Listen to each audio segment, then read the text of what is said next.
ന്യായാധിപന്മാർ അധ്യായം 17.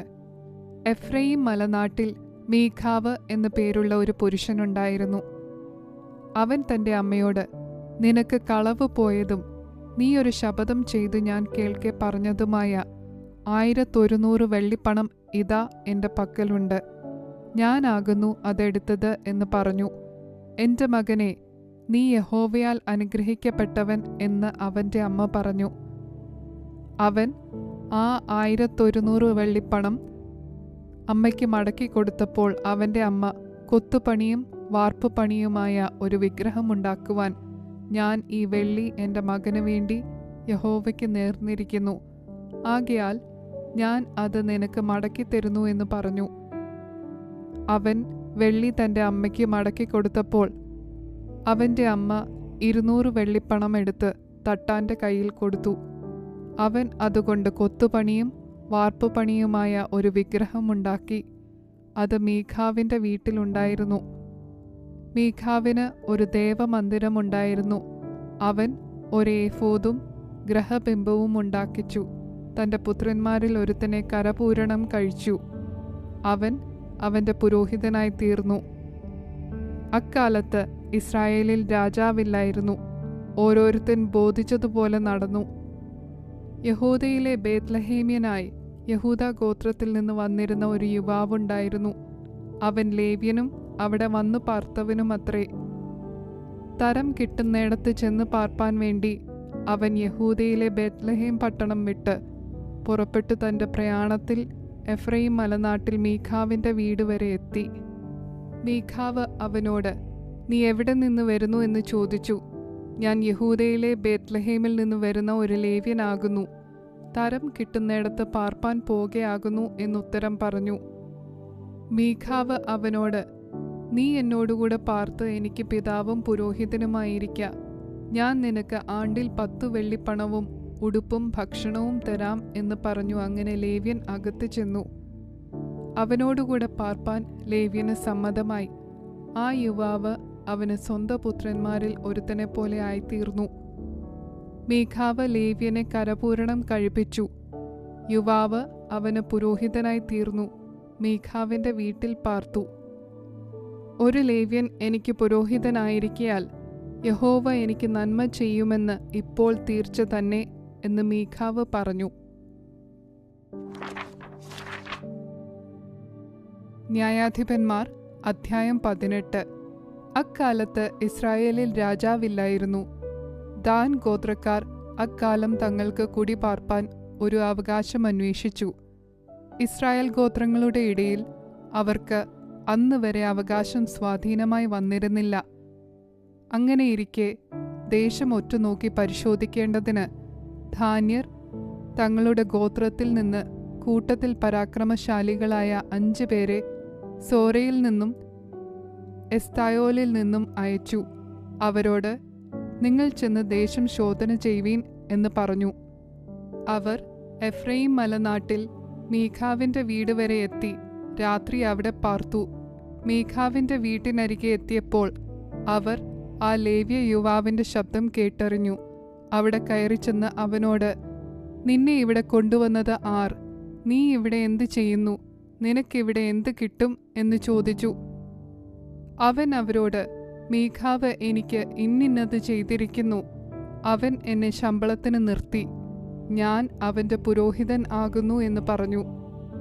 അവർ അവനോട്, ഞങ്ങൾ പോകുന്ന യാത്ര ശുഭമാകുമോ എന്നറിയേണ്ടതിന് ദൈവത്തോട് ചോദിക്കണം എന്ന് പറഞ്ഞു. പുരോഹിതൻ അവരോട്, സമാധാനത്തോടെ പോകുവീൻ. നിങ്ങൾ പോകുന്ന യാത്ര യഹോവയ്ക്ക് സമ്മതം തന്നെ എന്ന് പറഞ്ഞു. അങ്ങനെ ആ 5 പുരുഷന്മാരും പുറപ്പെട്ടു ലയീശിലേക്ക് ചെന്നു. അവിടുത്തെ ജനം സീദോന്യരെ പോലെ സ്വൈര്യവും സ്വസ്ഥതയും ഉള്ളവരായി നിർഭയം വസിക്കുന്നു. യാതൊരു കാര്യത്തിലും അവർക്ക് ദോഷം ചെയ്യുവാൻ പ്രാപ്തിയുള്ളവൻ ദേശത്താരുമില്ല. അവർ സീദോന്യർക്ക് അകലെ പാർക്കുന്നു. മറ്റുള്ള മനുഷ്യരുമായി അവർക്ക് സംസർഗവുമില്ല എന്ന് കണ്ടു. പിന്നെ അവർ സോരയിലും എസ്തായോലിലും തങ്ങളുടെ സഹോദരന്മാരുടെ അടുക്കൽ വന്നു. സഹോദരന്മാർ അവരോട്, നിങ്ങൾ എന്ത് വർത്തമാനം കൊണ്ടുവരുന്നു എന്ന് ചോദിച്ചു. അതിന് അവർ, എഴുന്നേൽപ്പീൻ, നാം അവരുടെ നേരെ ചെല്ലുക. ആ ദേശം ബഹുവിശേഷം എന്ന് ഞങ്ങൾ കണ്ടിരിക്കുന്നു. നിങ്ങൾ അനങ്ങാതിരിക്കുന്നത് എന്ത്? ആ ദേശം കൈവശമാക്കേണ്ടതിന് പോകുവാൻ മടിക്കരുത്. നിങ്ങൾ ചെല്ലുമ്പോൾ നിർഭയമായിരിക്കുന്ന ഒരു ജനത്തെ കാണും. ദേശം വിശാലമാകുന്നു. ദൈവം അത് നിങ്ങളുടെ കയ്യിൽ തന്നിരിക്കുന്നു. അത് ഭൂമിയിലുള്ള യാതൊന്നിനും കുറവില്ലാത്ത സ്ഥലം തന്നെ എന്ന് പറഞ്ഞു. അനന്തരം സോരയിലും എസ്തായോലിലുമുള്ള ദാൻ ഗോത്രക്കാരിൽ 600 പേർ യുദ്ധസന്നദ്ധരായി അവിടെ നിന്ന് പുറപ്പെട്ടു. അവർ ചെന്നു യഹൂദയിലെ കിര്യത്ത് യെയാരീമിൽ പാളയമിറങ്ങി. അതുകൊണ്ട് ആ സ്ഥലത്തിന് ഇന്നുവരെയും മഹനെ ദാൻ എന്ന് പേർ പറയുന്നു. അത് കിര്യത്ത് യെയാരീമിന്റെ പിൻവശത്ത് ഇരിക്കുന്നു. അവിടെ നിന്ന് അവർ എഫ്രയീം മലനാട്ടിലേക്ക് ചെന്ന് മീഖാവിന്റെ വീട്ടിനരികെ എത്തി.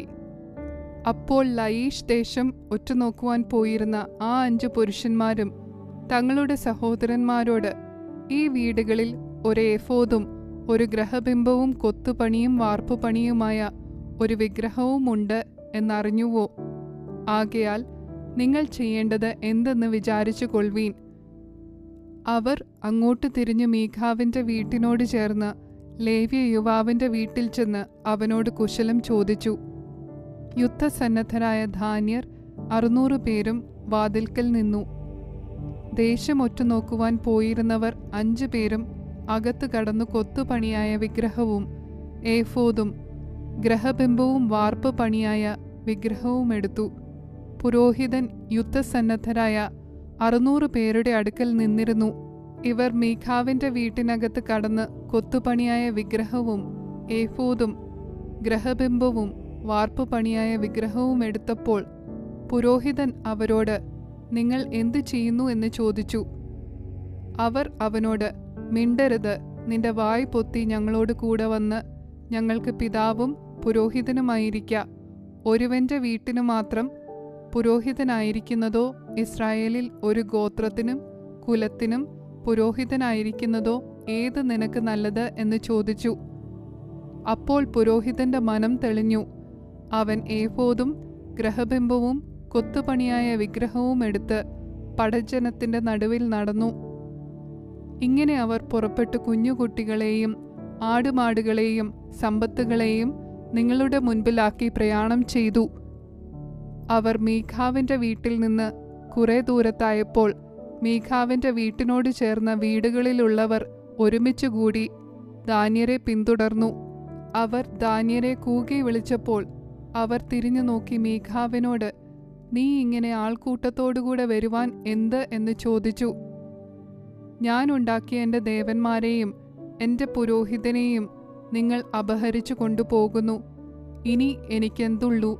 നിനക്ക് എന്ത് എന്ന് നിങ്ങൾ എന്നോട് ചോദിക്കുന്നത് എങ്ങനെ എന്നവൻ പറഞ്ഞു.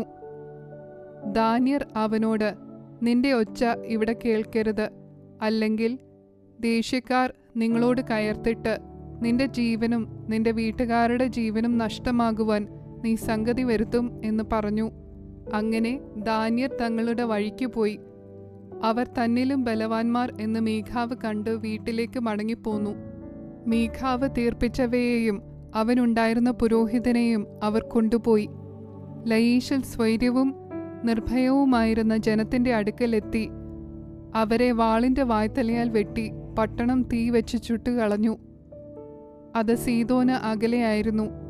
മറ്റു മനുഷ്യരുമായി അവർക്ക് സംസർഗമില്ലായ്കയാൽ അവരെ വിടുവിപ്പാൻ ആരുമുണ്ടായിരുന്നില്ല. അത് ബേത്ത് രഹോബ് താഴ്വരയിലായിരുന്നു. അവർ പട്ടണം വീണ്ടും പണിതു അവിടെ കുടിപ്പാർക്കുകയും ഇസ്രായേലിന് ജനിച്ച തങ്ങളുടെ പിതാവായ ദാന്റെ പേരിൻ പ്രകാരം നഗരത്തിന് ദാൻ എന്ന് പേരിടുകയും ചെയ്തു. പണ്ട് ആ പട്ടണത്തിന് ലയീഷ് എന്ന് പേരായിരുന്നു. ദാന്യർ കൊത്തുപണിയായ ആ വിഗ്രഹം പ്രതിഷ്ഠിച്ചു. മോശയുടെ മകനായ ഗർഷോമിന്റെ മകൻ യോനാഥാനും അവന്റെ പുത്രന്മാരും ആ ദേശത്തിന്റെ പ്രവാസകാലം വരെ ദാൻ ഗോത്രക്കാർക്ക് പുരോഹിതന്മാരായിരുന്നു. ദൈവത്തിന്റെ ആലയം ശീലോവിലായിരുന്ന കാലത്തൊക്കെയും മീഖാവ് തീർപ്പിച്ച വിഗ്രഹം അവർ വെച്ച് പൂജിച്ചു പോന്നു.